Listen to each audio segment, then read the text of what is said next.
snap. Williams pressured out. He's flushed to the near right. He's going to run. Williams to the 20. Open space 15. Still below the near numbers. 10. Stays on his feet. 5. Reaches with his right hand. And he's in. He's in and out for an end zone. Inside Saluki Athletics, the official coaches show of Saluki Athletics. Lobs in the end zone. Man is there. Out of bounds. No penalty flag. And the comeback is complete. Southern Illinois with its largest comeback in program history. They trailed by 28, and they win it 37-33. Now, here is the voice of the Salukis, Luke Martin. We welcome everybody back for week 2, show number 2 for Inside Saluki Athletics, alongside the victorious head coach Nick Hill for Saluki Football. We have a great show for you. Brittany Harry is going to come by. It was a great start for Saluki Volleyball. We'll dive into their 2-1 start on the year. They'll be at home this weekend inside Banterra, while head coach Nick Hill and his Dogs, well, again, they'll be hitting the road for the next month here on the season with, of course, a big one this weekend at Purdue. With Noah Zarn on the controls today, I am Luke Martin. So great to have you with us, everybody. And Coach Hill, these shows are a lot of fun when they come off a win. Just an outstanding start for your team on Saturday against Thomas More. Did you get what you wanted out of game number 1? Obviously checking the important box of getting the win, but also getting a lot of guys, a lot of freshmen into the game and an opportunity to play. Yeah, I think game 1, the objective is to win. I don't think we went into it thinking, anything differently than that. The messaging and to the team, it wasn't about like, let's get a lot of people playing. It was to attack the game plan and, to go out and do it. And now it was nice to be able to play a lot of people. And then I think the defense, setting the tone, 5 turnovers, and then us being able to play a pretty clean game. Offensively, not turning it over, and being able to get in a rhythm on a few drives, I think was important.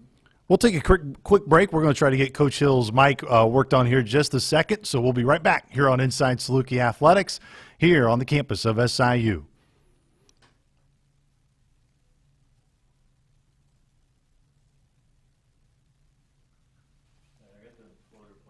Go ahead and mute me.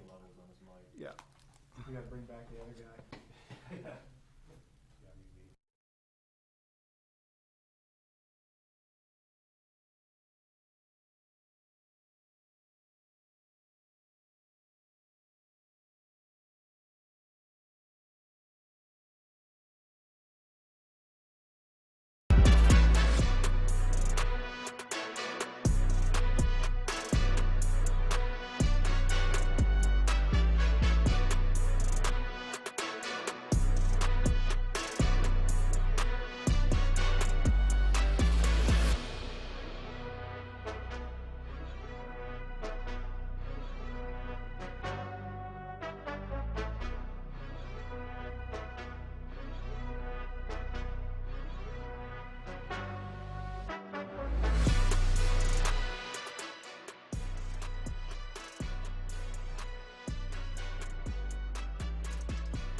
Now we are back here, and we should have head coach Nick Hill. Here we go, Coach. Hey, you know what? We got to sometimes work out some kinks a little bit. Adapt and adjust.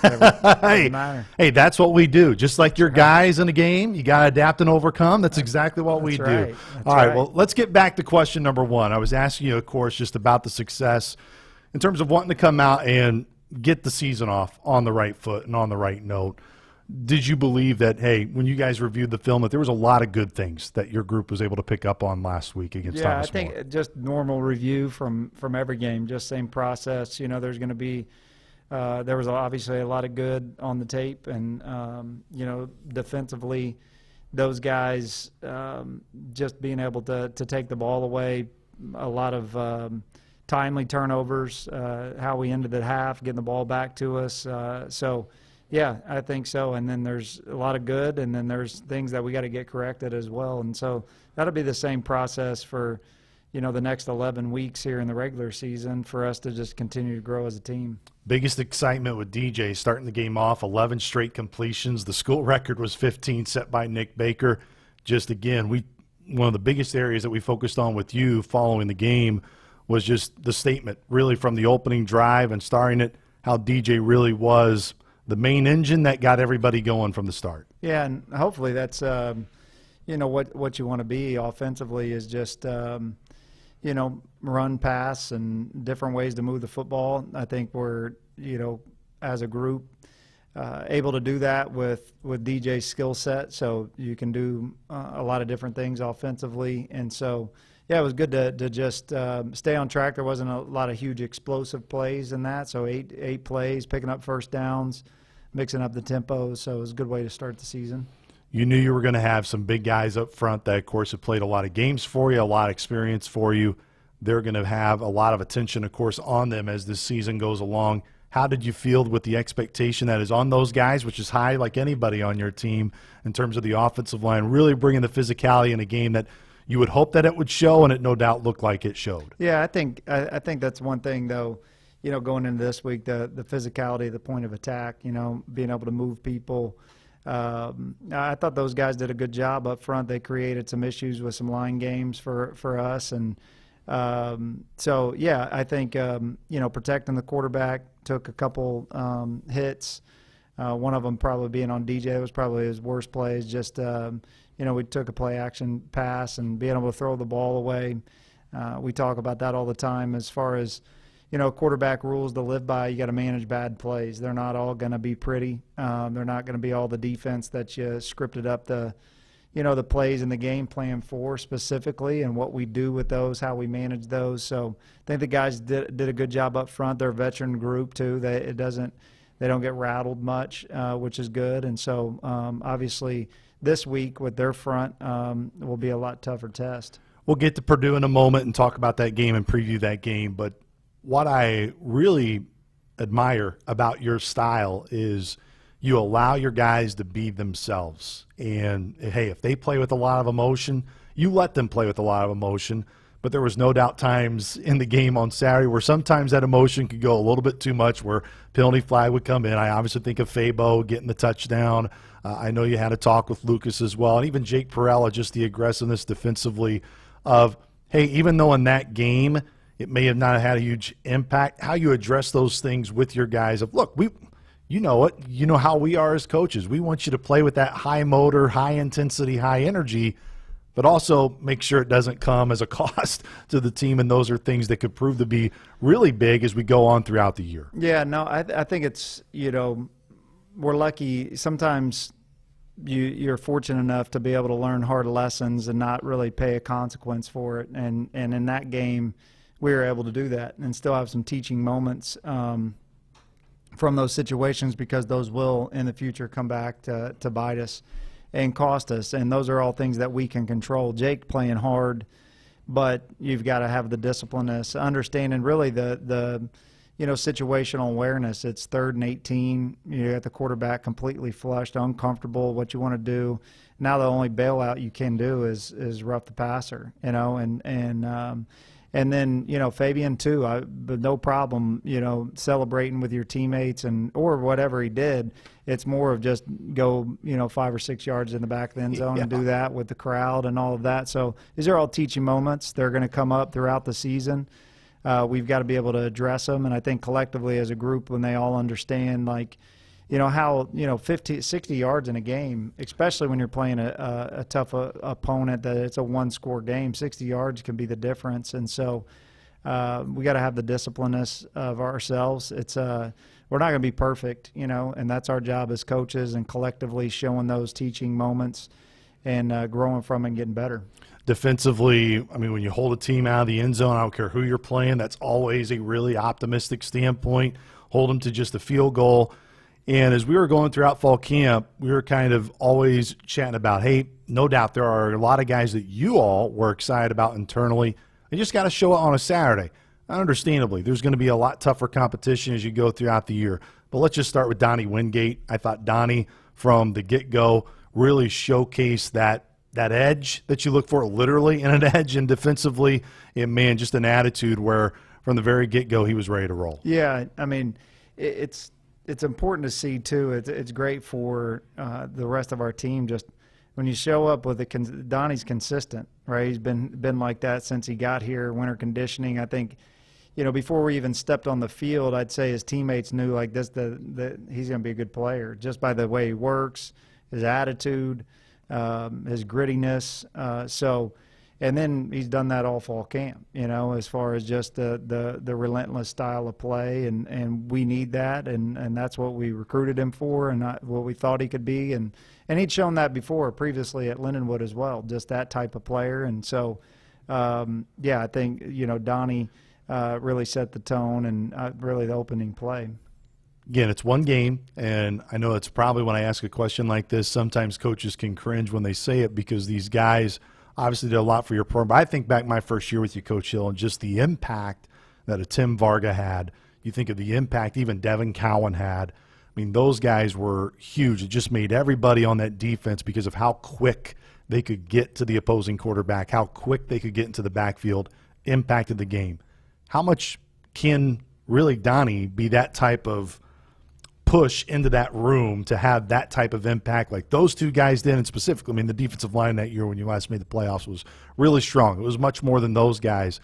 But, man, they transferred in and they made an impact right away. And it just has a feeling like Donnie can be that for you. Yeah, without a doubt. I mean, when you think about it, if you're building a defense, I don't know, a GM, a defensive coordinator, a head coach, like, man, the edge, you got to be able to set edges and play great defense. And then you got to be able to get after the passer. I think when you look, what the pay structure is in the NFL, as far as like when you're going to build your team, who's getting those major contracts, and it's, obviously the quarterback, and then you just saw the trade the Dallas Cowboys made. Why would you go and do that? Because it's an edge piece that you just sometimes don't come around all the time. Like, they can really impact the game and change games. And then left tackles are trying to block him. They get paid a lot too, right? And so because you're trying to limit that. And if you can find a guy that can limit that against a superstar defensive end, those guys. And so, anytime you got to have a great defensive line to have a great defense, right? And then it's Donnie, and you just not the flash plays on third down. You have to be able to get teams to third down. And in our league, you have to be able to do that. So you got to be a every down player. You got to be able to set edges and stop the run and play with tight ends and play with big tackles coming at you. And, Donnie can do a little bit of both. What you, I know, take a lot of pride in is, yes, when you look at your two deep and your roster and you see guys who play, you could see the impact of the transfer portal. But there are still a lot of guys here who are homegrown, who have been here, who have gone through your program. We talked to Amir Dwight after the game on Saturday. I think of Vinny Pierre, C.J. Parson. I mean, there are a lot of names that we can go through. Like, that has to be so important, right, within your program. And even though you got to deal with the transfer portal, you got to go out and get guys who have had major impacts, as we talked about. I know you and your staff. Everyone says player development, right? Everyone knows it's got to be important, but it really seems like within your program, from Meade Smith to all the guys who play a factor, it shows in a lot of your guys. Of guys who stay and they put in the work, not very often it doesn't work out for them, Coach Hill. Yeah, and it's good to see, and I think in this era you're going to have to be good at both. And then also those guys that are kind of in between that are really here for 2-3 years, as you have a chance to continue to develop those guys. And then, like you just mentioned, Donnie and Fabo and these guys that come in for a year that have to buy in quickly. And that's really, you've got to hit on what time of makeup they have to be able to come in. So, but Amir's a great example of that. You rattled off several guys that are on defense, Chris Presto, and those guys that have been here and developed. And it's a developmental sport. I talked about this, I think, on my press conference a little bit ago. I mean, football is a developmental sport. The more you play, the more you sit in, the more you feel comfortable in what you're doing, and the more birthdays you have, you're going to become a better football player. And so to see those guys get rewarded, to see them redshirt and then, play a little bit and then just continue to grow, that's what this game's all about. As we transition into Purdue, these games have always been, they always get circled, obviously, by the fans, and I even think at times, no doubt, the players, just because you have the opportunity to play up, to play a team from the FBS. This will be your 10th FBS game as a head coach. When you look at your previous 9 FBS games, Coach Hill, 7 of the 9 have been decided by 2 possessions or less. You guys have done an outstanding job in these games in making them really competitive. And, of course, you've won your fair share as well. Is there anything that you can pinpoint into just how you guys typically handle a week like this and why you guys have always just really performed at a high level in these games? And I know most of that is just you guys got good teams and you have good players that the other team would no doubt like to have on their roster as well. Yeah, I think that's probably the biggest thing. I get asked this question every year, so it's honestly, it's just the same routine. It's the same plan. There's not a big special speech that they get. It's let's just go out and have the best Tuesday that we can. Let's try to put together the best game plan that we can. And no, there's no doubt you can't shy away from. I mean, even for sure the fans. That's the biggest question. Recruits. What FBS games do you play coming up? They're excited about that. And I mentioned this too. I mean, any freshman that was getting recruited by Purdue or us, they would have picked Purdue, So those guys, and that their aspirations and dreams. I'm sure we got a lot of guys on our team that went to junior days at Purdue that were just kind of the throwaway guys, like they didn't get the time of day, and now they're here and they're really good football players. And so, there's no doubt that edge to it. They're excited to go up there and play in a bigger stadium and looking forward to playing under the lights, and so we'll just be excited to play. How essential, though, is what you said being a major piece to why when you do get a week like this, it's not anything of being disrespectful or anything towards Purdue, but you do as a coach and within your programming. It's not like it was a different Tuesday practice. It's kind of the same routine that you guys go through of, look, you really do have to treat your preparation and take it seriously each and every week, regardless of who you're playing. That's why you guys have had success in these games, because it doesn't really feel different when you get to the week. and I would say Coach Odom's probably having the same conversation with his team. It's no difference between Ball State, then you have Southern Illinois coming, and I think they play Notre Dame, USC and Notre Dame. So, are you going to it can't be different. Notre Dame, regional rivalry and all this, they start looking ahead. Like, there's just a respect to the game that you have to have, no matter if it's us and Thomas More or Purdue. It has to remain the same, right? If you want to go out and execute at a high level as a college football player, there's a routine and there's a practice level that you have to have. There's have to be studying. There 11 guys. You got to be able to block them all. They're all bringing different schemes at you, and so it's just it's a grind to get to Saturday to get your team ready to go execute and play. And then in the game, like, it's just like anything, like, good players go make plays, and they're going to have to be some of those in this game. And when you look back over those, it's we've never been like a big trick play team. I can't think back of any tricks that we've hit in those games, or even like a special play, of like, so you're going to have to line up and play football. One of the areas, coaches, you look at this Purdue team, what stood out to me in their 31-0 win over Ball State, they didn't make any mistakes. They didn't have any of those big self-inflicted wounds throughout the game. And, man, they hit on some big plays early. When you look at this Purdue team, of course, they've been known as the cradle of quarterbacks in their history, and they've always had really good quarterbacks. What stands out about this version of Purdue under Coach Odom? Yeah, I mean, one game sample size, right? Yeah. And then, 31-0, a lot could be said to us. I told our team that too. We didn't have much adversity on Saturday either, right? So 2 teams that haven't had a lot of adversity played with a big lead pretty much the entire game. And so adversity's coming for both teams, and we want to be able to create that. They want to be able to create it for us. And so I think but what you see on the tape is a well-coached team, right? Great schematics, well thought out, disciplined, play super hard on special teams, right? You turn on the kickoff tape, and it's impressive, and their speed, and they're running to the football. Very few loafs that you can find throughout. You know, you're always doing that as a head coach. Can you find a guy that's just not playing hard, not running to the ball? And you can't do that. And so that's a respect to them.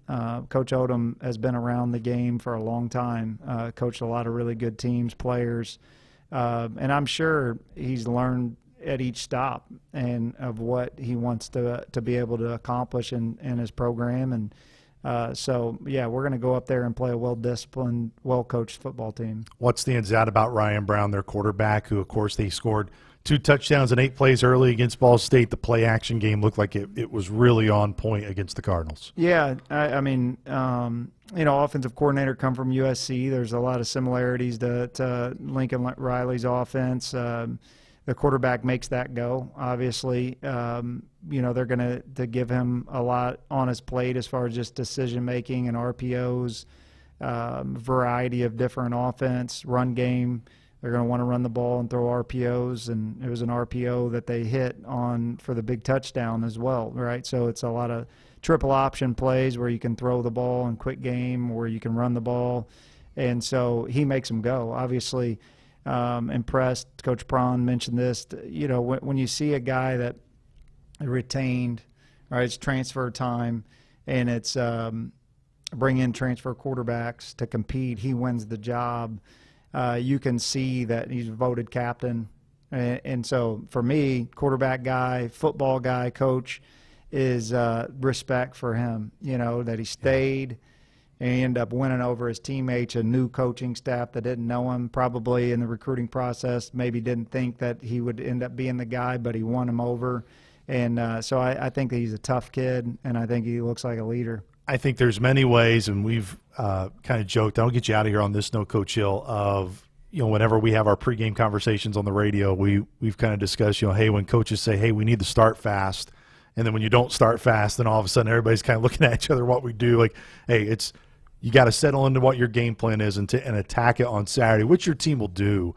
But when you really think of the games when you guys have had success, I think back even to BYU last year, you force a fumble on the opening drive, just didn't quite get that bounce.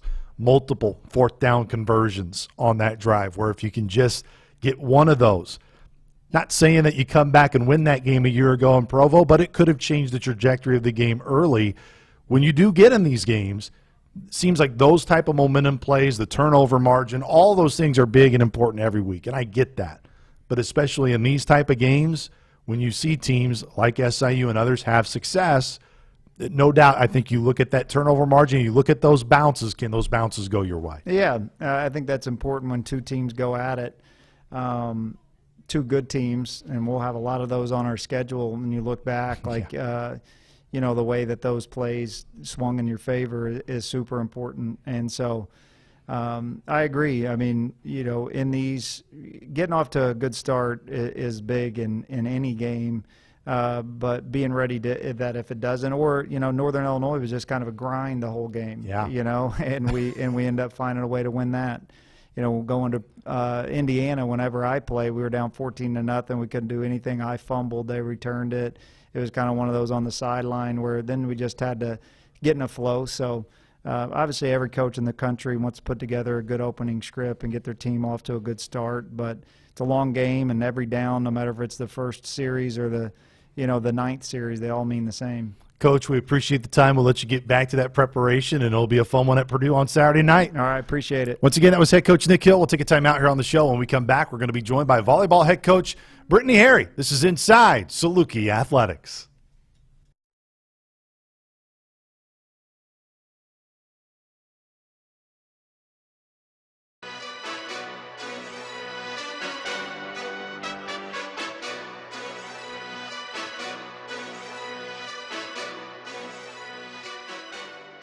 My plain must-have is a book and a pair of headphones. My plain must-have is headphones because I like to listen to podcasts and books. Window seat, my phone and AirPods so I can watch movies. A movie downloaded on my phone. I would say headphones. I must have my AirPods and my passport. My ears pop really, really bad on the plane, and so when I went to Europe, I got these airplane earplugs, and so that's my necessity. It's right here in my fanny pack. So My necessity is gum because that helps my ears not pop like crazy, and it just helps me on the airplane. My plane must-have is snacks for sure. I get hungry a lot, so it's always good to have some snacks for just whenever. My must-have gotta be my headphones. I need to listen to my music. My plane must-have is my headphones. Listen to music all the time. Couldn't live without them. My plane must-have is headphones. My plane must-have is headphones. So as an international student athlete, you just can't forget your passport. And I think that's the most important thing you can ever bring. And of course headphones, because 2 hours of just silence, it's terrible. So yeah. Airplane essentials would be snacks for me. Gotta have some Reese's Pieces and some Bugles. My plane must-have has to be my headphones. My iPad, because I'm an iPad kid. I'm going to go with a comfy outfit and downloaded movies. My necessity is a jacket and some snacks. I got some trail mix, so we're ready to go. My plane must-have is sitting in first class. Go Dogs. I'm gonna go with headphones.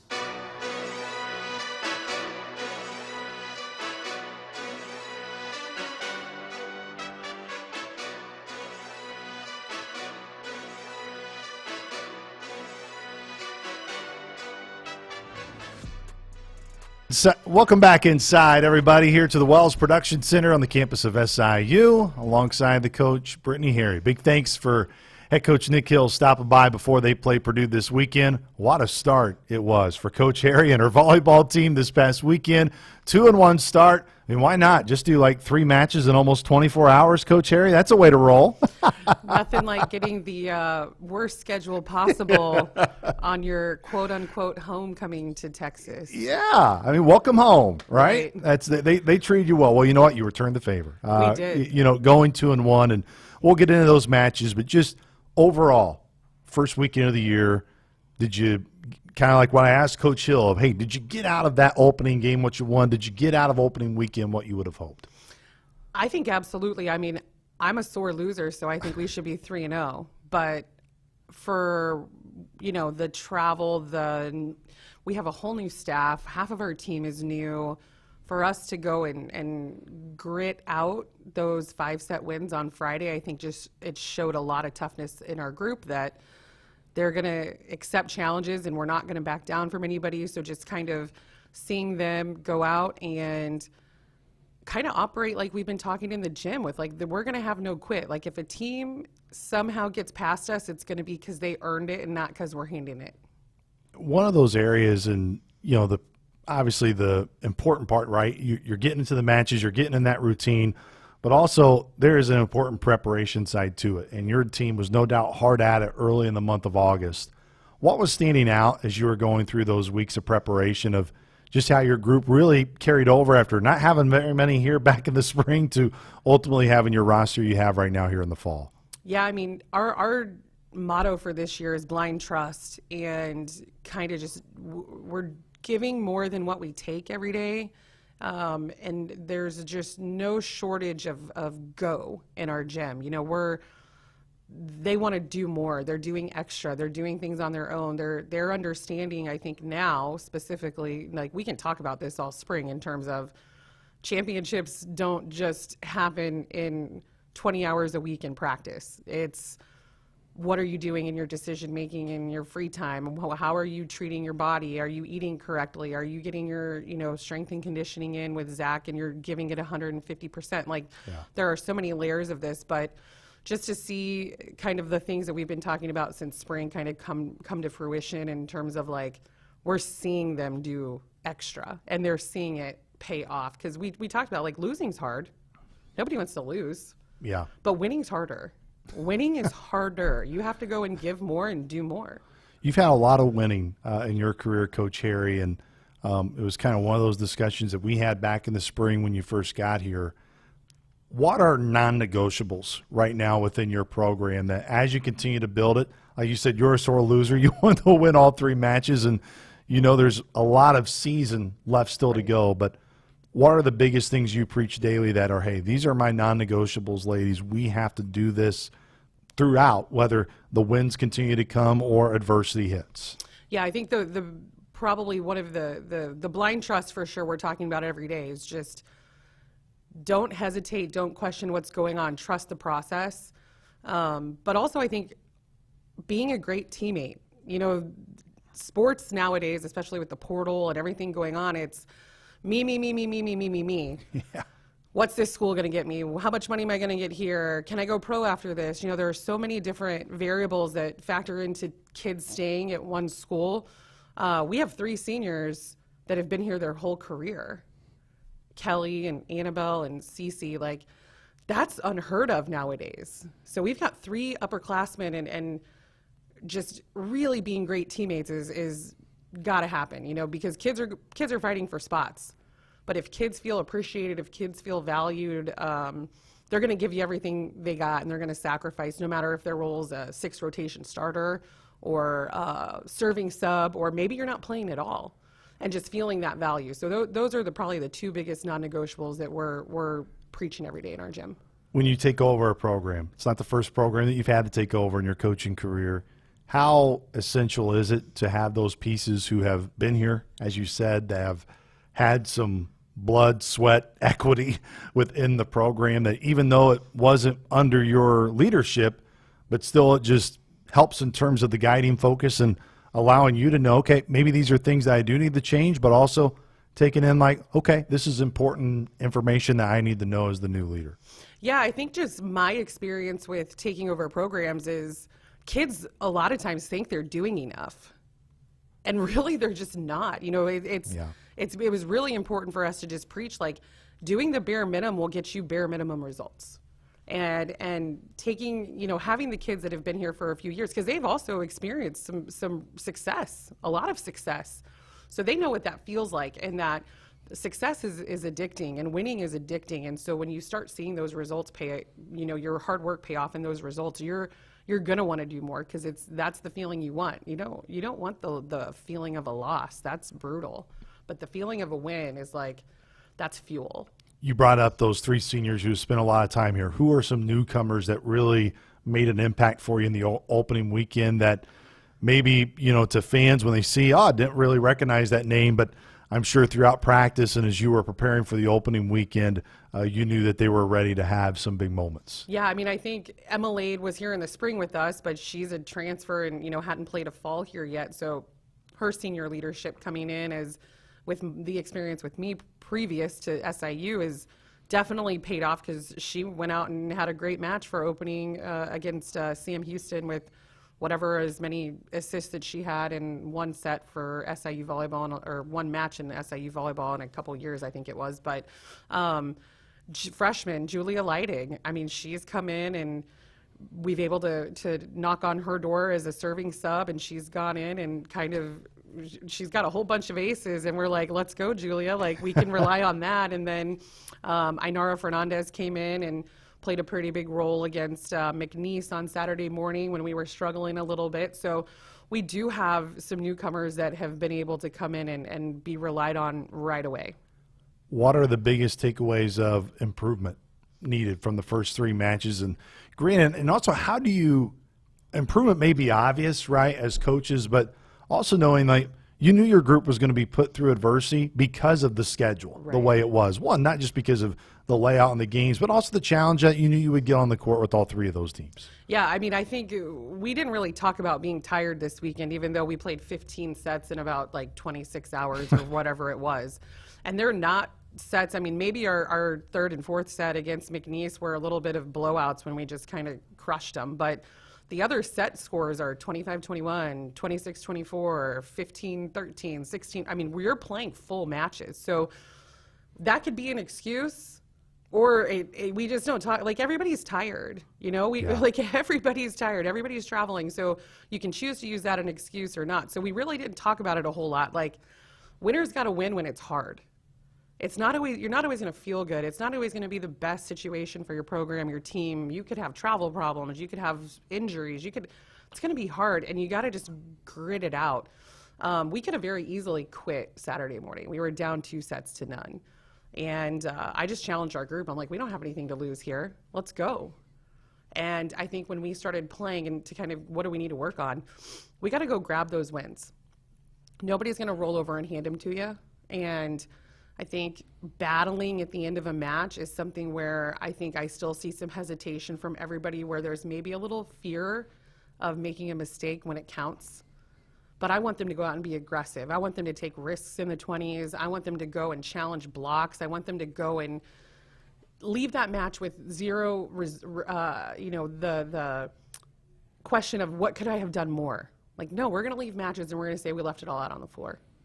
Look, you get a lot of attention, right, being the head coach, but you can't do it alone. How have you and your staff been able to mold together, grow together, and having that common voice as a unit to help get your team ready for this year as you've gone throughout the fall? Yeah, I mean, our staff has to come together and plan and prep together just as much as we're practicing, putting together our practice plans. But I think we're at a point now with the staff where everybody knows what their role is. Everybody is, and honestly, like, we get together, we're making sure that we're also valuing our connection off the court too, because the more connected we are, the more connected our kids are going to see that, and we're going to grow together. But they're doing a great job behind the scenes. Just couldn't ask for a better staff right now. And it's hard. We're new. We're all new.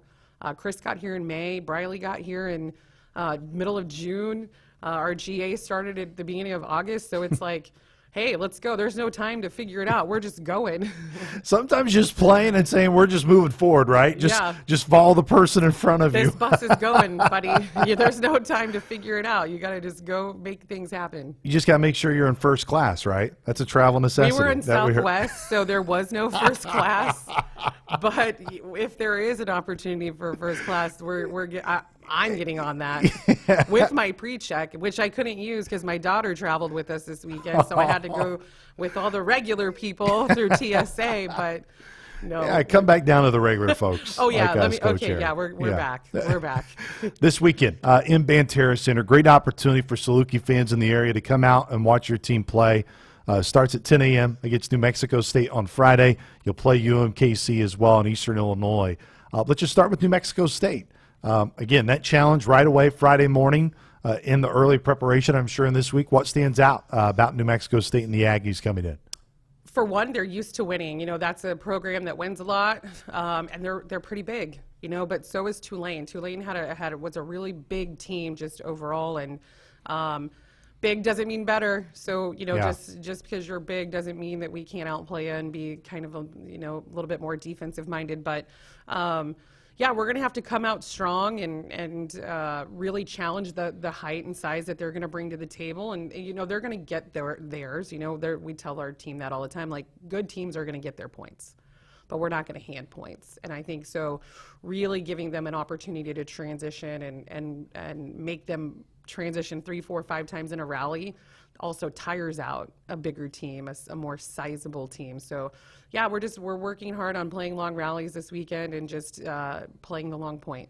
How do you manage from a schedule that was a little bit chaotic and out of your control last weekend to now? Again, you will still have 2 matches on Friday, but you go from 10 a.m. to 6 p.m. and obviously close out with Eastern at 3 o'clock on Saturday. Just how you work with your staff, your training staff, of how we want to set up this weekend now after you really went through a really tough stretch over the weekend. Yeah, I mean, the Friday schedule is pretty much the same as what we had last Friday. So playing that first match and then the last match of the day. But Saturday is just going to be a little bit different, where we have that morning prep time where we're not getting up at 6 in the morning for breakfast to get there for a 9 a.m. match. We are going to have more time to really sit down and rehash out the scouts and the film and give our kids recovery time. That was probably the biggest thing. So, they got a few hours in the afternoon on Friday last week, but we'll deal with the same thing here. But there's also the I guess maybe distractions of being at home too, because you're at home and friends and family are coming, and you have to be able to make sure that we're staying focused with getting the wins that we're trying to get this weekend and go have fun with family later. Well, what I will say is I'll try to get you off to start a good weekend because I'll be on the call on Friday morning. Well, so be positive. Say all good things. Yes. We're not going to do anything wrong on nothing. Friday. I am going to be on dotting every I, crossing every T, Coach Harry. I love it. Yeah, no, congratulations. I know on a great start, but I know the coaching mindset. It's just a start. There's way more to go, but I think you can really start to feel a lot of positive energy. You talk about that blind trust within your program. Looks like that the program and the ladies are really doing that back. Excited to see you play in person this weekend. Appreciate the time, Coach Harry. Awesome. Thanks for having me. Hey, once again, that was Brittany Harry. We're going to take a timeout. When we come back, we're going to dive right back into some Saluki football conversation. We got the linebackers upcoming. Mac McLaren and Andrew Boehm are still set to join us. We'll take a timeout. This is Inside Saluki Athletics.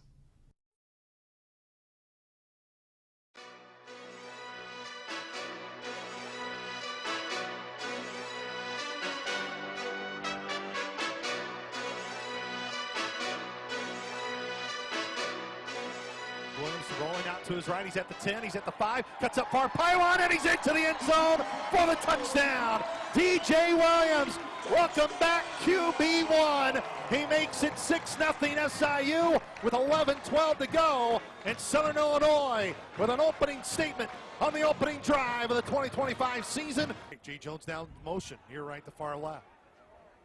Williams claps his hands. Hip high snap, looks left, taking time, fade to the end zone. Jay Jones is there in the setting sun, right into his chest for touchdown. Jay Jones streaking right near that white goal line at the bottom of the white S, spelling out in Saluki's in the maroon end zone. And with 11:51 on the clock, it's 13-0 SIU, pinning a PAT in the opening half. SIU leads at 14-0 here in game number 1 of the season. Parker, lone receiver, to the boundary side right. Ball spotted near right hash. 2 receivers to the far left. Williams, chest high snap from the Salukis typing. Goes near side. Parker's made the grab, and he's at the 1-yard line. It's a touchdown! Parker was able to sneak it right across the pylon, the front pylon on the near side, and Jackson Parker, the senior transfer from Albany, makes it 20-0, pinning the PAT. Williams. Well, you just quarterback keep it here. Schwindeman from the near right to far left. It's now the power I. Give the Wash, goes to his left, pushing towards the goal line, and he's into the maroon end zone, and Lim Wash still waiting for a touchdown signal. There it is! As the clock expires on the opening half, Southern makes it 27-3. White, the near tailback to the near left tip. Just high snap. Pump fakes, comes back near side. Donnie Wingate into space, and Donnie Wingate gets the first sack for the Salukis this year. Choctaw, Oklahoma proud right there. That will not be his last. First and goal to go from the 3-yard line for SIU. Ball spotted middle of the field. Under 7:40 to go in the game. Salukis lead at 42-3. Curry, it's a give to Chapman, cutting to his left near the white goal line, pushing his way through, and he's in! Touchdown, Clay Chapman. His first career touchdown as a Dog. As Chapman from Kansas City, Missouri, makes it 48-3 with 7:28 to go in the game. Thought that was Mitch Holtis, Kansas City. Kid could smell it right there. That was all him that last couple of yards. He buried it in there.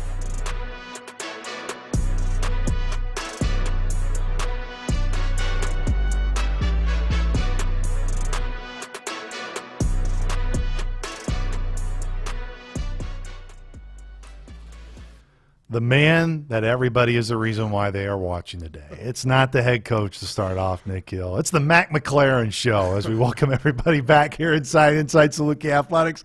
Linebacker coach Mac McLaren joins us. We'll still have Andrew Boehm coming up to close out the show. Coach Mac, week 1 out of the way, brother. How'd it go for the linebacker crew when you were able to dive into the film and watch it? Yeah, no, it was good. It was good to get those guys out there and seeing some of that stuff live bullet. And really working through some of those things that we talked about in camp and getting to see those guys finish on the ball and you know, really the whistle blowing when somebody's on the ground or out of bounds. You know, you get the kind of the habit of sometimes am I pinning off, do I have a good angle, you know, all those things that you talk about and you enforce in Indy and in practice. And it was good to see that in live, and I think those guys were really excited about just another opportunity. I think that's something that when you ask those guys and you talk with those guys, that's the constant, is they're just excited about another opportunity. You know, a lot of guys in there have had to battle through something or, maybe didn't play as well as they wanted to at the end of last year, at times last year, and to see those guys collectively go out there as a group and execute the things that we've been working on for a little over 6 weeks now, and putting that stuff together and carrying it from OTAs into fall camp. It was really cool to see that, and the first one's always exciting. There's a lot of cool stuff going on, and it's just good to see those guys get that first one out of the way and have some comfort and some confidence and go execute at a high level. Look, it wasn't that long ago when you were in their shoes, right? And you were a player going through it as well. When it is live, and look, it's not a practice setting. You guys do go live in a practice, but it's just a completely different feel when you get out there on a game day on Saturday.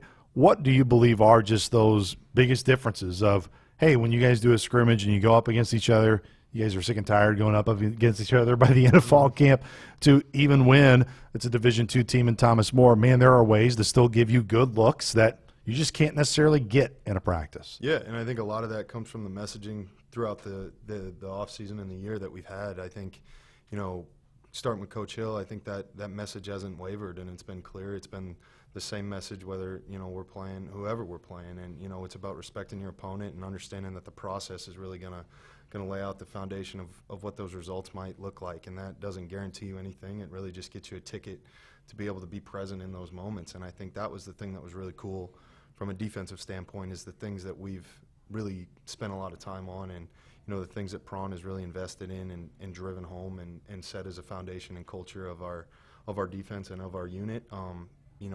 How we play and what that looks like, and when people turn the film on, more so necessarily than the scheme and the X's and O's, is the foundation of what we're doing and how we do it. And I think that was something that we've talked a lot about, that specifically linebacker-wise in that room, of investing in our process that gets us to this point, like the process that gets us to in the A gap as the ball's coming downhill. And because at that point, I mean, there's no more us at that point. You know what I mean? Yeah. As you get in the A gap, there is no more us. This is you and him and making a play. And I think putting those guys in those situations throughout camp and throughout some of those situational periods that we get is really good for those guys. And exposing those guys to, in a weird sort of way, exposing those guys to a lot of failure throughout practice, throughout situations of, this isn't maybe going to be this tight, or this might not be the greatest angle, or this might not be this and that. And learning through that is part of the process that we've exposed those guys to. And, it's starting with Prawn having a great, plan and message and how we want to get those things done. And Coach Hill hasn't wavered on, the messaging and the foundation of what this team is built on. And I think those are things that show up for us week to week, and that's really things that, when you hang your hat on those things, you're able to really embrace that the process is just giving you an entry point. And, the result's going to be the result, but our process has allowed us to be present in each snap and take each play with whatever comes with it, whether it's a good play, it's a bad play, it's a no play, whatever it may be. For those guys to be able to be present and attack those situations, those are the things that we're looking at, is embracing 4 to 6 and living in those moments more so than overreacting, I guess. Look, and you talk about communicating on the field with your guys, and no question the linebackers are so essential in that role, but you guys as a staff have to have that good communication as well. I know Coach Prawn was up in the booth. You guys just shifting around in terms of your responsibilities. How did you guys feel as a defensive staff when you re-met of, hey, this is what we liked about our communication strategy through our first game together, kind of everybody getting figured out where they need to be? Yeah, no, absolutely. And I think that's one thing that's really cool about working with those guys, and the way Prawn has that system laid out is, that's one of the first things we talked about is, how is the sideline dynamic, how is the communication, and working that stuff throughout the year, I think, or throughout camp, was really good, is, working on the coach to player, working on the signaling communication, working on how we want this to be, communicated from off the sideline to the huddle and all the communication that goes into that.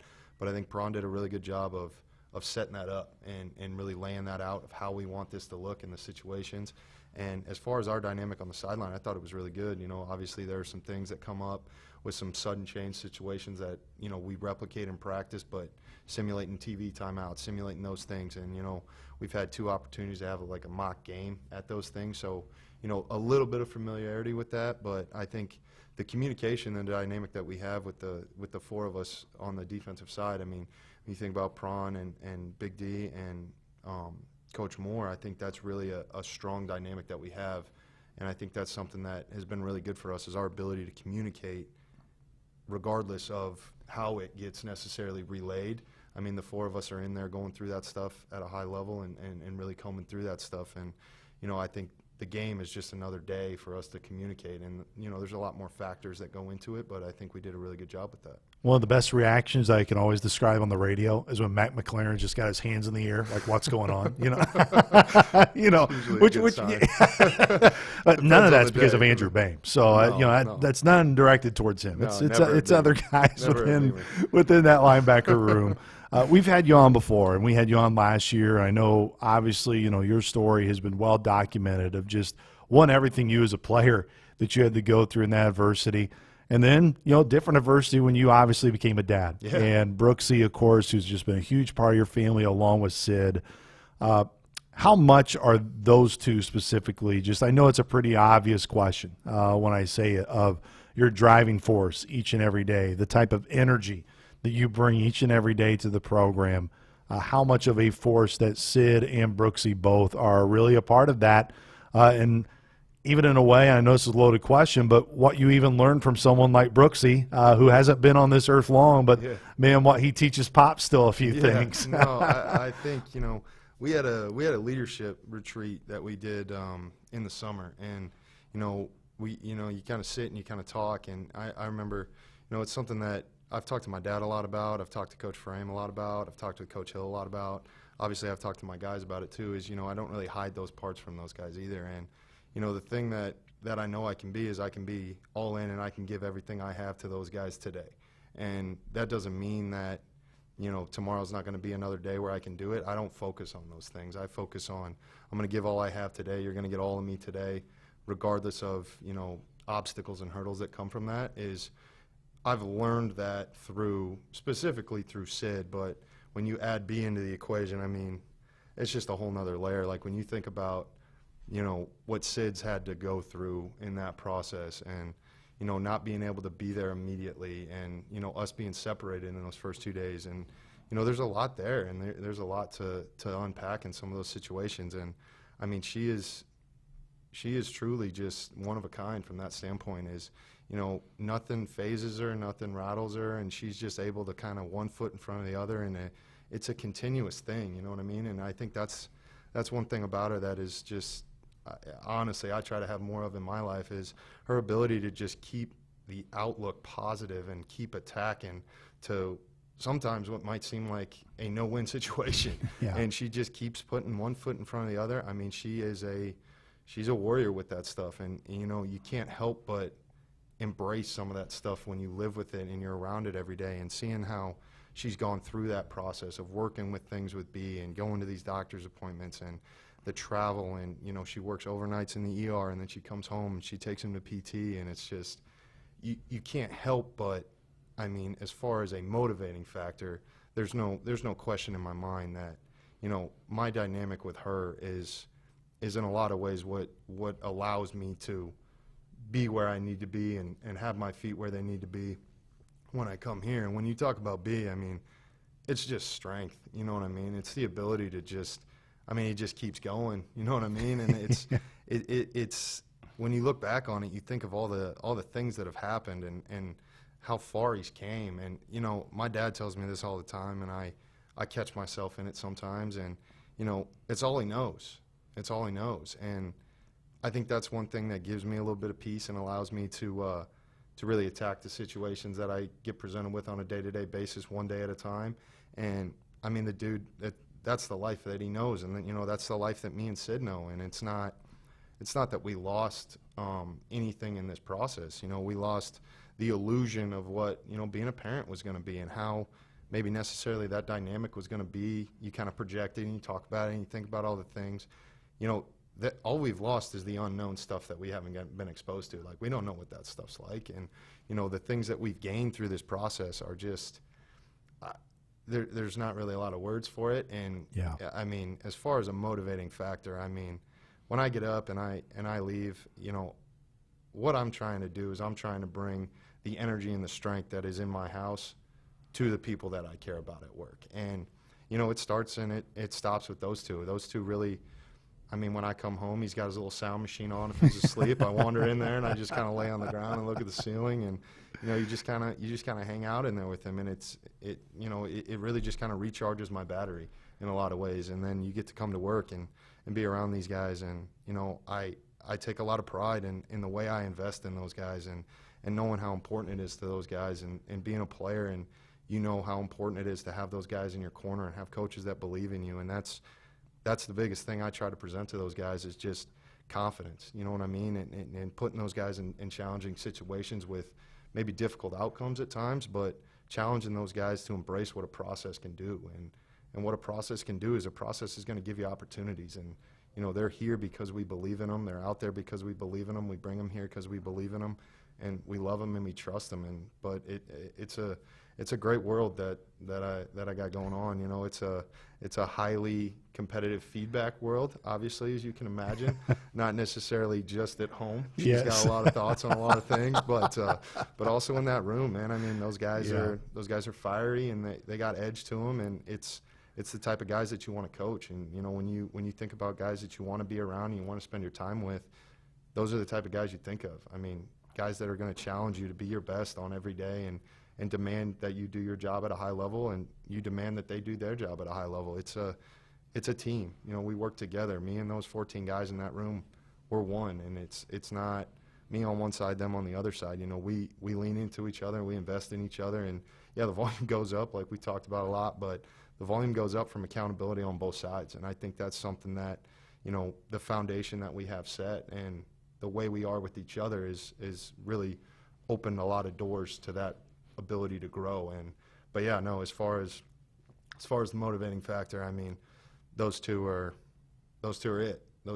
They get me out of bed, and thinking about just wanting to have another good day. And if it isn't a great day, it's just another day. You know what I mean? Yeah. And it's awesome from that standpoint, though. We'll end it talking about Andrew, and he'll come up on the show to wrap it up. But before we get to him, I'm sure you knew exactly before the game. You're like, hey, David Obedin, you're going to get a pick six. One of the longest pick sixes in program history. But you could just see the emotion on the sideline. I mean, everybody in terms of their happiness for David. Of course, there are many other freshmen as well who rose to the occasion and made some plays on Saturday.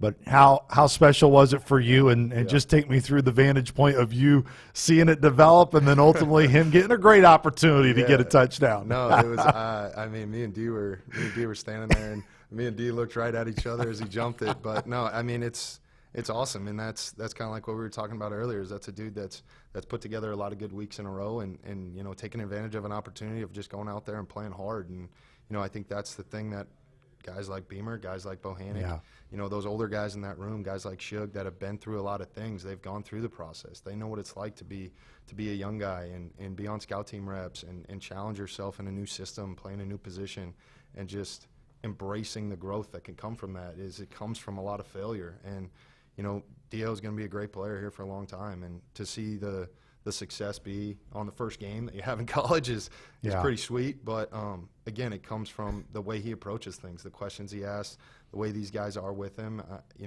They hold each other to a high standard. And, for Dave to go out there and for Dio to be able to experience that on night one, day one, it's awesome. You're just happy for him. And if Dio is watching or listening to this right now, that's the expectation every week. Now. Every week. Just saying. Absolutely. Every week. Got to get a pick six. Not for Shug or any of those guys, but for Dio. Dave's got to find a way. He's got to find a way. Dave. Some way, shape, or form. Before I let you go, I want to ask you about the guy that we have on the show today, Andrew Boehm. As it was kind of one of these things we chat about through fall camp. There were a lot of excitement when Andrew joined the program last year, absolutely. And there's been a lot of adversity that young man has had to fight through.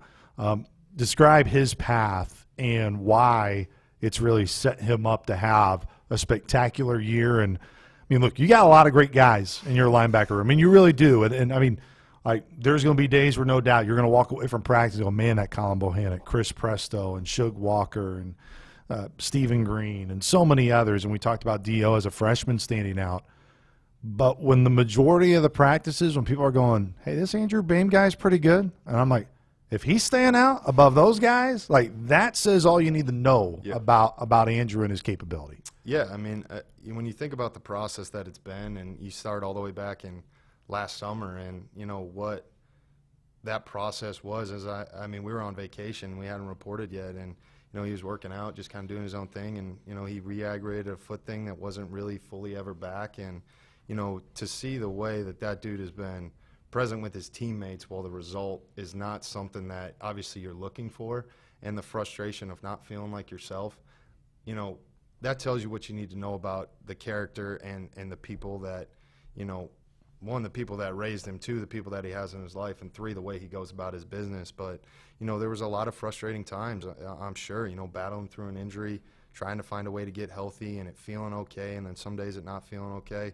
The thing I could say about Beamer is Beamer doesn't turn it off. And I think that's, whether it was his rehab last year, whether it was his approach in the offseason, whether it was taking advantage of the opportunities. And, when you project that out, you think, we're going to bring this guy in, this guy's going to be a big piece for us going, and, we're going to be ready to roll, plug and play, and all those things. And it didn't play out that way.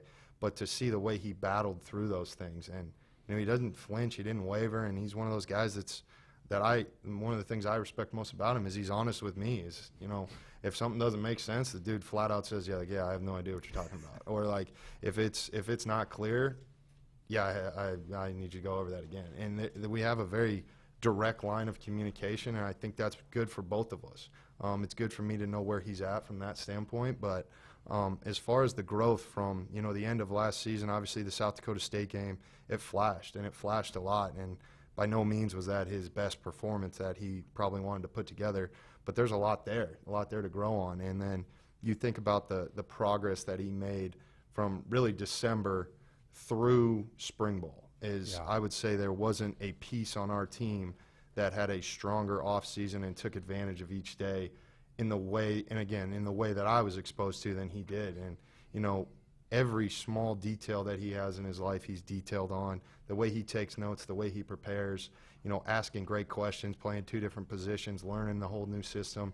Then you go into the summer, and, I told him at the end of spring ball, you're going to be our guy. We have nothing but confidence in you. And, we had some long conversations last season about, my confidence in him didn't go anywhere, whether he was playing or not playing. I had faith that he was going to be ready to go when that number was called, and he was. And, we get through the summer, and you see how hard he worked at things and how hard he was on himself, how hard he is on his teammates. And in a lot of ways, that's a piece that you have to have in the middle. And, it's hard to be feeling down on yourself when you see a guy that's come back from, really a 9-month lingering injury and then got himself all the way back to where he wants to be in spring ball, had a great summer, and then gets to fall camp and continues to grow. And I can't say enough positive things about him. I mean, he brings so much to the table for us from an attitude and a mentality standpoint. He brings so much to the table in terms of ideas and clarifying things, and us having a great ability to communicate with each other. Is he's not shy, he's not scared to flat out say that doesn't make sense or why do we do this. And for me, that helps me be better in other situations as well. And I love him to death. I couldn't be more proud of him, the way he's battled through it and keeping that positive outlook, and the teammate that he was when he had to do all that stuff. I love him to death, and I truly don't think I could be more proud of him. I talked to him the other day and just like, I don't care if you make 100 tackles or you make no tackles. Like, this is the time that you've been waiting for. You're healthy.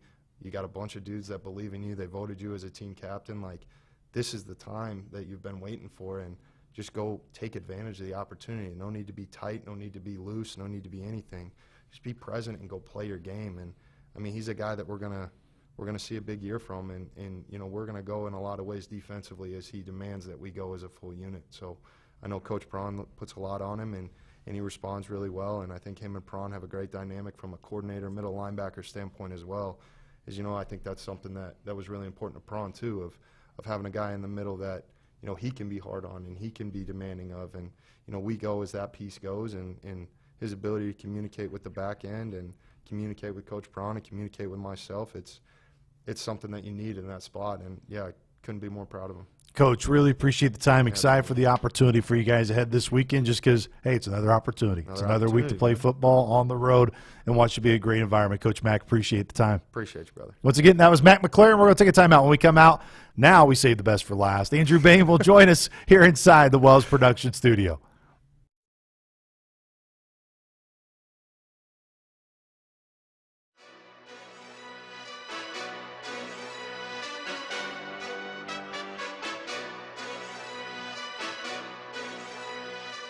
What about being a Saluki got you prepared and ready for the NFL? Man, I just feel like the tradition here, the way we practice, the talent that we played against. A lot of people like to knock the AA division, but it's some great talent in this division. Being able to go up to the bigger schools and perform there, it just all contributed. And like I said, that red shirt year, really, I traded that year for a senior year that ended up being my best year, and it all contributed to being able to go to the next level. As an alum, what do you appreciate most that a guy who also wore that uniform and a guy who had success here leads the program? How important that is for you that when you communicate to the current head coach, he knows exactly how you feel because he wore that same uniform and he knows what all goes into it. Man, that's huge. Even now, I have a great relationship with Nick. We talk every now and then. He's always supporting me from afar. He's interested in whatever new endeavors I have going on, and it's just great to be able to talk with a coach instead of a coach talking down to you or at you. You know what I'm saying? So that's a very important thing, and Nick looked like he hasn't aged a day since I was here. So obviously he still has that youthful energy, and that's big these days with some of these college kids.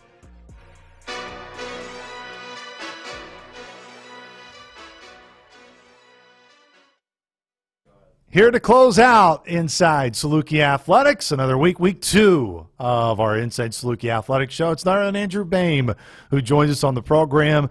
Finally out there on the field, being able to play for Coach Matt McLaren and those Saluki linebackers, and, of course, Coach Braun defensively. Beamer, appreciate the time, man. Welcome in. Yeah, thanks for having me. Man, your smile has been on your face for a long time this fall camp, and a lot of it just has to do with how you've looked, how you've played. Man, fall camp is over. You got through the first game. So what were the biggest takeaways that you had from game 1 against Thomas More for you guys, for you individually and then collectively as a defensive unit? Yeah, I mean, first of all, I would just say there was a ton of gratitude from me for, being able to be healthy again. Like, I don't think I stopped smiling the whole, coin toss, the whole first kickoff. Yeah. I'm smiling the whole way running down there. So for me personally, it was just awesome to be back there, with my brothers out there playing the game that we, spent so much time getting ready for, training for this whole off season. So to finally be back on that field was a great feeling. When you think of the road that you've had to travel, and I asked you a similar question like this when we caught up early in fall camp, even though no one probably, and even you in ways, would not want to repeat what you had to go through, what were the biggest takeaways that you had that when football ultimately was taken away from you and how it's made you a better player? Yeah. So, obviously no one wants to miss, 17 straight games over the course of 2 years. But, I was in here a little bit listening to what Coach Mack said before, and taking it day by day, that's really the huge key that I can take away from that to take forward for this season specifically and also for the rest of my life. You just got, one foot in front of the other, take it day by day, just trust the process. It really strengthened my trust in God that, I might not agree with what God's plan is for me at the time, but I got to trust what his plan is, and he's got a plan for me, and the belief that he wasn't done with me yet, and he still had, a greater plan for me. And now to see that, finally get through all that adversity and be back healthy, be back playing, it's an awesome feeling to have that perspective now at the end of it. Yeah, it's pretty clear, Andrew, where, look, we spend a lot of time around you guys when you go to practice and around a lot of teams here at SIU, and there will always be guys or guys, gals, whichever teams you're around, and you say, hey, man, this person's really well-liked. And sometimes you hear that a lot, and then I don't know if that's necessarily all the way true. The one thing that's synonymous is when you get voted as a captain, and especially on a team that's so big as football, that stands out. When Coach Hill was standing up to the team and saying, hey, these are our captains for the year, when he said Andrew Boehm, what initially went through you and what it meant to stand up there with your other captains, knowing a guy who hasn't had much playing experience on the field for SIU, yet was unanimously, and a lot of those guys on that team said, that guy's one of our leaders, man. We follow him. Yeah, Definitely is a huge honor just because, like you said, voted by the other guys on this team. And it's something that I look up to a lot of the other guys on this team as well. And I've learned a lot from those guys, and they've helped encourage me, push me, same way I've tried to push and encourage them. So for them to, put a check mark next to my name, hey, we want to vote for that guy, that's a huge honor because I know how much those guys have, their standards for me and how much I look up to those guys as well. You've been a part of a lot of teams in your college career already. What makes this team unique? And granted, look, there's still a lot of time to go, and there's a lot of weeks to go. And no doubt adversity is going to hit at some point. And Coach Hill said that earlier on the show. Hey, we know there's going to be adversity, and it may be this weekend against Purdue. What gives you the optimism of, hey, we're going to take on this storm? And I really like the guys that I'm with right now. Yeah, for me, I think, and this whole team together, I think we're all a super tight group, and that's something I haven't really experienced at my other teams I've been on before, coming to Southern Illinois. I think it starts with the coaches. They set a great example, and they're, always checking up on guys, making sure, everybody's moving in the same direction. And then, just that locker room downstairs, we're all super tight with each other. And I think that really, you'll be able to see on the field, I think, the results of that. The linebacker room, man, we've spotlighted, of course, today on the show with Coach Mack. There really is, Andrew. We could go through so many guys, and it's amazing when there's even times within fall camp where we talk, and it's like even guys like Shug and others, like when they're not running necessarily with the ones, it's like that's a loaded room. Because you guys, there's countless guys that you can go through and say, man, they can be out there and they can play. Yet if you also went through one of the rooms and you would think which room has maybe the least amount of egos and like jealousness, I think the linebacker room is right up there. So how do you guys, it's a common question we ask a ton, but like what do you believe is the commonality that allows all of you to really, hey, you got egos and you got that belief that you can go out there and play, but you're able to kind of still put that to the side and do what's best for the team and still push each other within the room in the right way? I think there's a lot of, first of all, I think there's a lot of trust between everybody in the group. So we know whoever's out there is going to, make the plays that they need to make. And, when you are out there, you do want to take full advantage of the opportunities you do have because there is a full room. So you want to hold up your end of the bargain when you are out there on the field. Look, it's one of the areas, and Coach Hill gets asked this question all the time when it comes to a week like this, when you have the opportunity to go on the road and play a Big Ten team. You didn't have the opportunity last year to play against BYU on the road in that type of environment. But these are always games that media types, fans, et cetera, can always circle a little bit more. But how essential is it, Andrew, to just for you guys as a player, for you guys as a member of this team, to do your best to treat it as, hey, this is just another week in the season, that the intensity that you work with, the preparation piece that you guys do for every game, you got to make sure it's high every week, whether you're playing Purdue out of the Big Ten this week or as it was Thomas More this past weekend, who's from Division II. So Coach Braun had a great message in our defense meeting. On Sunday he said that this next game is a great opportunity because it's our next game, right? So every game you want to treat like, you never know how many chances you got. And, going back to my injuries, you never know how many games you got left. So you want to treat every one like it could be, the biggest game of your life. And it's the biggest game of your life because it's the next game coming up. Yeah. So I also think Coach Hill had a great message this morning in our team meeting where if we start looking ahead to Saturday too much, that'll just distract us really from having a great day today.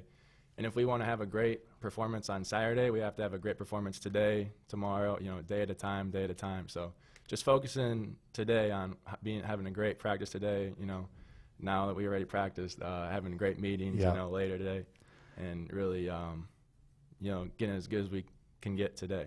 Look, Coach Hill can get on me for asking you this question because, as you said, hey, just focus on Wednesday. He wants my question to be, hey, what are you looking forward to practice tomorrow?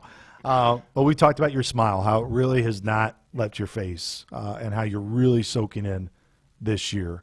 When it comes to Saturday and you have that opportunity, will you allow yourself at all to just take in the opportunity of, man, you'll be in a packed stadium, it's a Big Ten stadium. Obviously, that environment is different from what we get to play in week to week, of just taking in a moment, Andrew, to go, man, like, how special of an opportunity that is for you and the opportunity that you guys get as a football team on Saturday night. Yeah, it's a great opportunity. I mean, I think every competitor, every player will probably say the same thing, like being in front of a ton of fans, that just, they just bring a bunch of juice. It's going to be super loud. So me personally, I love it being loud, the more fans they are, everything, even if they're just going crazy, yelling at us, whatever. I don't really care. Like, it just makes it more fun, I love that. So what was the other thing you asked? No, just allowing yourself to be able, I mean, when you obviously go out there as a captain for that coin toss of just being able to look around at anything, just allowing yourself just for a second to be able to do that. Yeah, I think I will, but from experience, like my first ever game when I was at Akron, we played at Auburn, and like I lost my voice before the game even started. Like, I was yelling too much, like trying to, I was so excited for the game. So I definitely learned from that. I can't just scream my head off all of warm-ups. I gotta, focus on the game. That's for sure. Let Mac yell for you, because I think that dude's voice never goes away, for sure. Yeah. Andrew, it's been so much fun to watch you through fall camp, to be able to see you get the opportunity and to truly see your teammates give that vote of confidence in you as a captain. And thrilled for all you guys for this opportunity. And as everyone has said, thrilled for it because it's another week to go out and play football. Andrew, really appreciate the time, man, coming on the show and catching up with us. Once again, that was Andrew Bain. That's going to do it for our episode of Inside Saluki Athletics this afternoon. Big thanks to Coach Harry, Coach Mac McLaren, who joined us, and head coach Nick Hill, and, of course, Andrew Bain. For our producer, engineer, everything in charge, Noah Zarn, here inside the Wells Production Studio, we say so long, Saluki Nation. We'll catch up with you this weekend in West Lafayette. Again, kickoff will be at 6:30 Central on Saturday night. Your pregame coverage on Saluki Radio will begin at 5:30. So long, Saluki Nation, and as always, go Dogs. Go Dogs.